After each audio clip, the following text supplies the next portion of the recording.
My daughter is 3 years old. She talks to someone I can't see. I know what you're thinking right now. Kids do that. Imaginary friends, totally normal. Psychologists say not to worry about it. I thought the same thing. For the first 2 months. Then my daughter said a name. Grandma Nora. My mother died a year before my daughter was born. Her name was Nora. My daughter has never seen a photo of her. My wife and I don't hang pictures on the walls. All the albums are in boxes up in the attic. We never talked to our daughter about her grandmother. She was too young. We figured we'd tell her later. I asked my daughter, "Who is Grandma Nora?" She answered without even thinking about it. She sits right over there and watches me play. She says I look like Daddy. I didn't say anything to my wife that evening. A week later, my daughter came up to me with a drawing. Scribbles. She's 3, but I could make it out. A woman. A dress. Hair pulled up. "This is Grandma Nora?" she said. My mother always wore her hair pulled up. In every single photo. Right up until the end. I went up to the attic and pulled out the box of albums. I sat on the floor for a long time, looking at pictures of my mother. Then I heard footsteps behind me. My daughter. She walked in, looked at the photo in my hands, and said completely calmly, "There she is. That's Grandma Nora." I turned around. I was holding a photograph of my mother from 1987. Young, around 25, hair pulled up, the same dress as in my daughter's drawing. "How do you know what she looks like?" I asked quietly. My daughter looked at me, confused. "Daddy, she's standing right there." And she pointed past my shoulder. I turned around, an empty hallway, silence, light coming from the kitchen. I turned back to my daughter. She'd already run off to play, carefree, happy, the way a 3-year-old should be. I sat on that floor with the photo in my hands for a long time after that. That night, while I was putting her to bed, she suddenly said, "Daddy, Grandma Nora says you don't have to be sad." I didn't answer. I just kissed her forehead and walked out. I stood outside her door for about 5 minutes. Then I said quietly into the empty hallway, "Thank you, Mom." There was no answer, but somewhere in my daughter's room, she laughed in her sleep. "My name is Ryan. I'm 34 years old. My wife's name is Emily. My daughter's name is Lily." Over the next few weeks, I watched Lily more closely than usual. Not anxiously, just with this heightened awareness, the kind that comes when something hits you deeper than you expected. Emily noticed I was acting strange. "What's going on with you lately?" she asked one evening while we were washing dishes together. I didn't tell her right away. I didn't know how to explain it without making her think I was losing my mind from grief over my mother. But a week later, I couldn't hold it in anymore. We were sitting in the kitchen. Lily was already asleep. I told Emily everything. The name, the drawing, the photograph. Emily listened without saying a word, holding her teacup with both hands. "Do you think she actually sees her?" Emily finally asked. "I don't know," I said honestly. But she knew what my mother looked like. She knew about the hair. No adult ever told her that. Emily was quiet for a long time. "Maybe she just overhears us talking," she said. "Kids remember more than we think." "We never talked about my mom in front of her," I said. "Never." I made sure of that. Emily didn't have an answer for that. I couldn't sleep much that night. I lay there thinking about what Lily had said. She's standing right there. How easily, how casually she'd said it. No fear, no surprise. To her it was just a fact, as ordinary as the kitchen light being on. A month later, something else happened. Emily was picking Lily up from daycare. On the drive home, Lily suddenly spoke up from the back seat. "Mommy, Grandma Nora says you need to check the oven. She says something's burning." Emily laughed it off at first, typical kid imagination. But when they got home, the kitchen was full of smoke. Emily had forgotten to turn off the oven that morning. Something left over from the night before had been smoldering in there. No fire broke out, just smoke. An open window and 20 minutes of airing out the kitchen. But Emily called me at work immediately.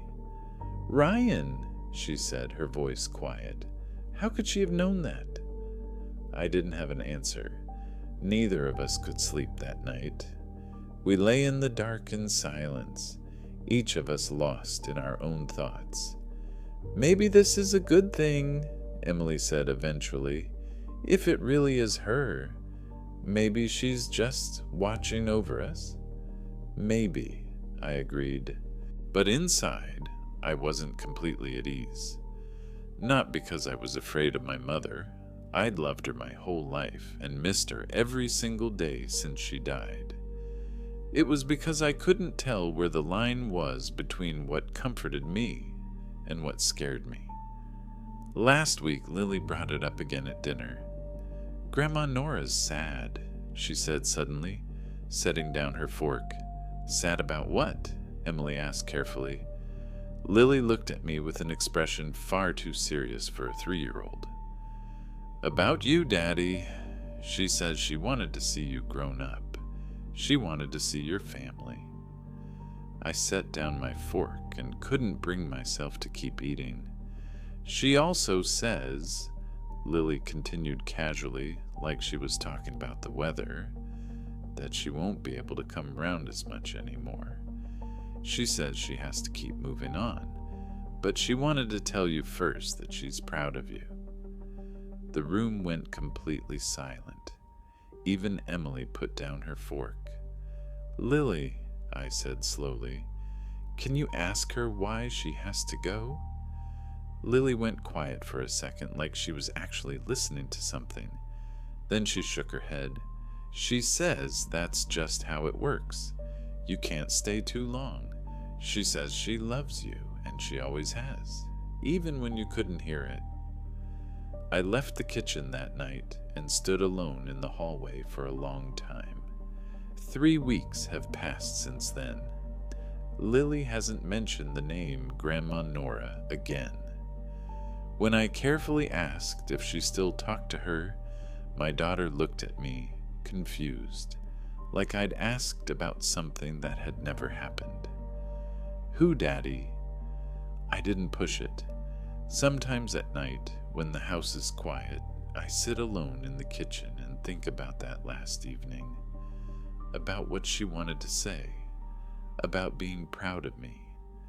I don't know if I believe in spirits, in an afterlife, in any of it. My whole life, I've been a rational person. But sometimes when I miss my mother the most, I catch a faint trace of her favorite perfume, the exact same scent I remember from childhood, in a house where no one has worn that perfume in years.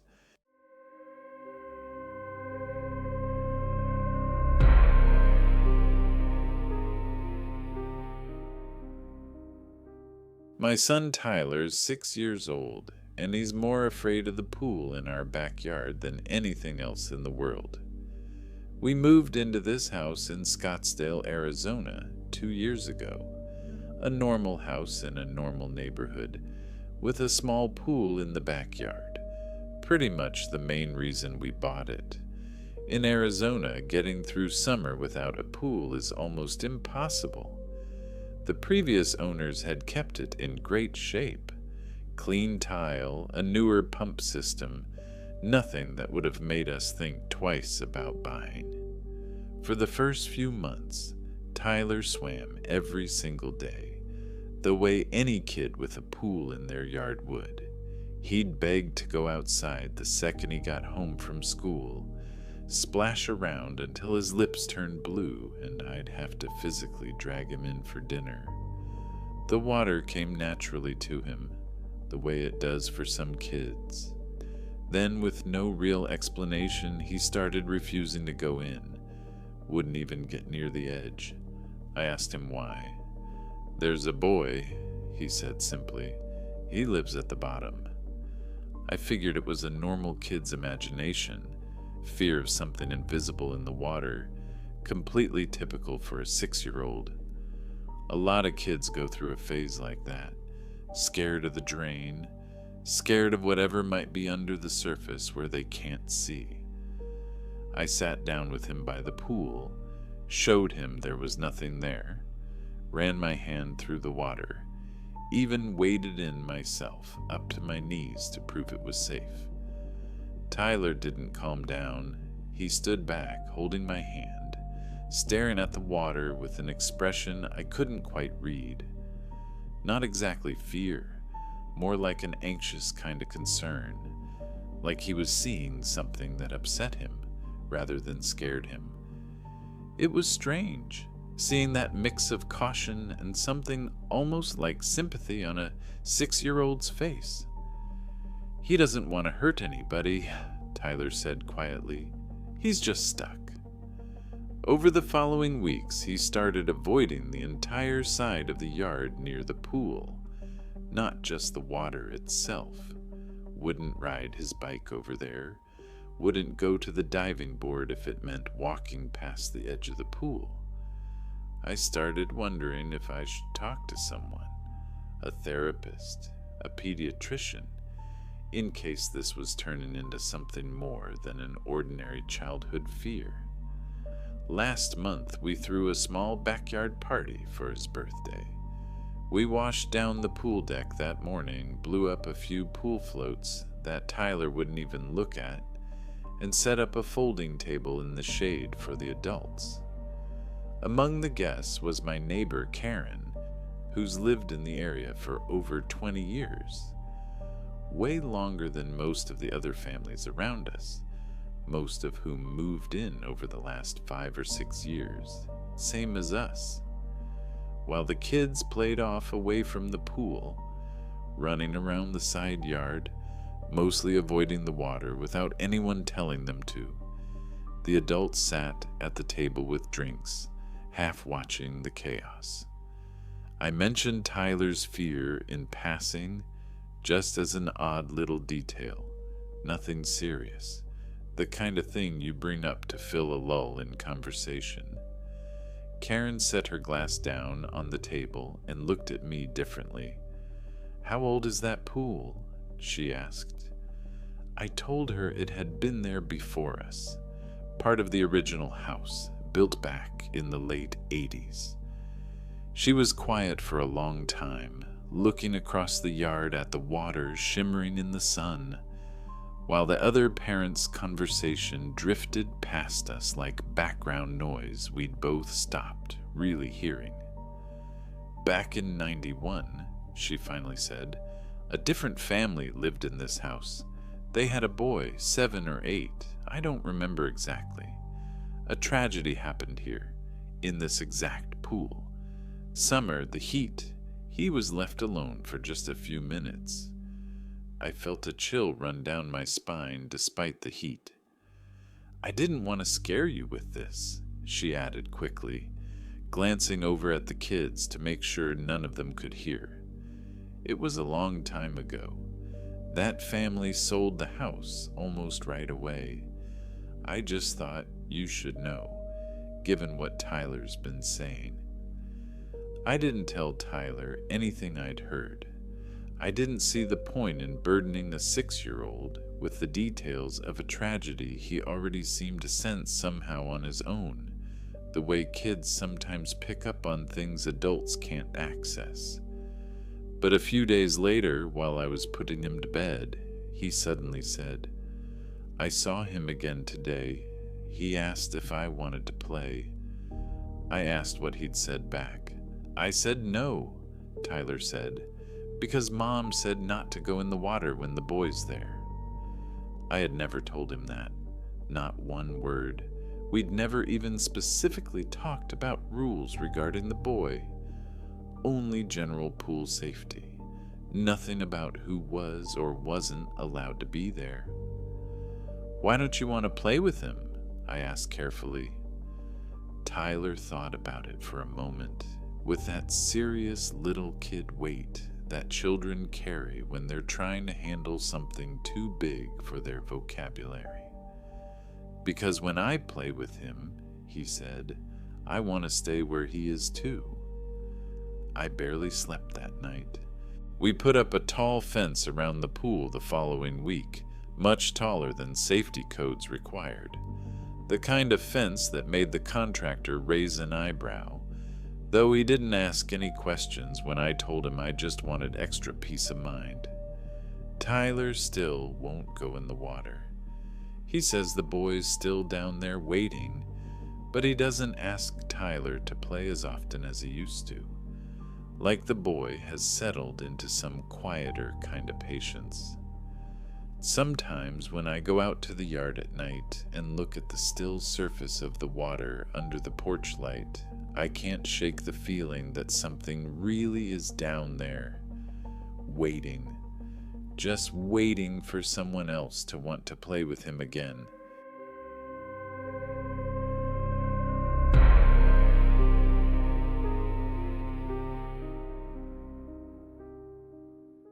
My son is 2 years old. For the past month, every night around the same time, the baby monitor picks up something I can't explain.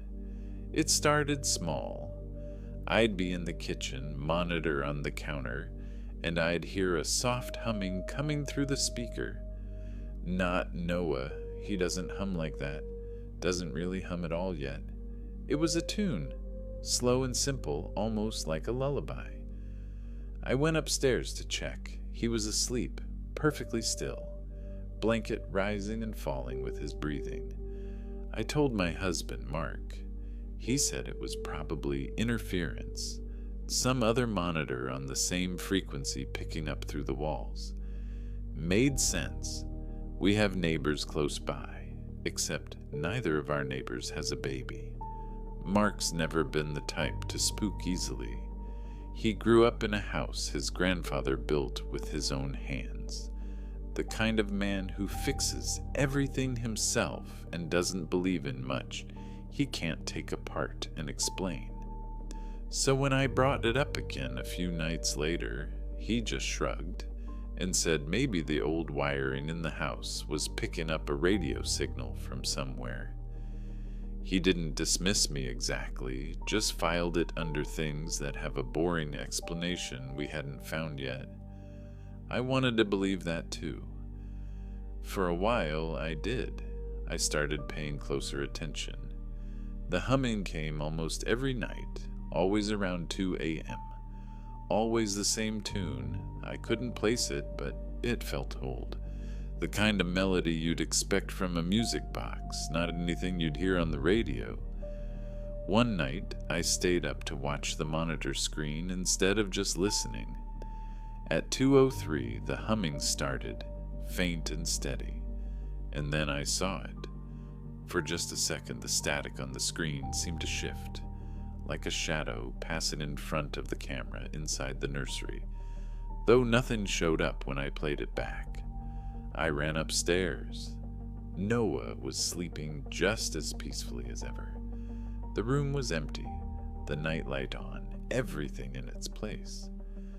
I started recording every night with my phone, filming the monitor screen directly. The phone's microphone never once picked up the humming, only the monitor itself did. I showed Mark the recordings. He could hear the melody through my phone, but when I checked the file afterward, there was nothing on it but static hiss, no trace of music at all. That was the first time I saw him actually unsettled. He didn't say much, just sat there replaying the clip 3 or 4 times, frowning at his own phone like it had betrayed him somehow.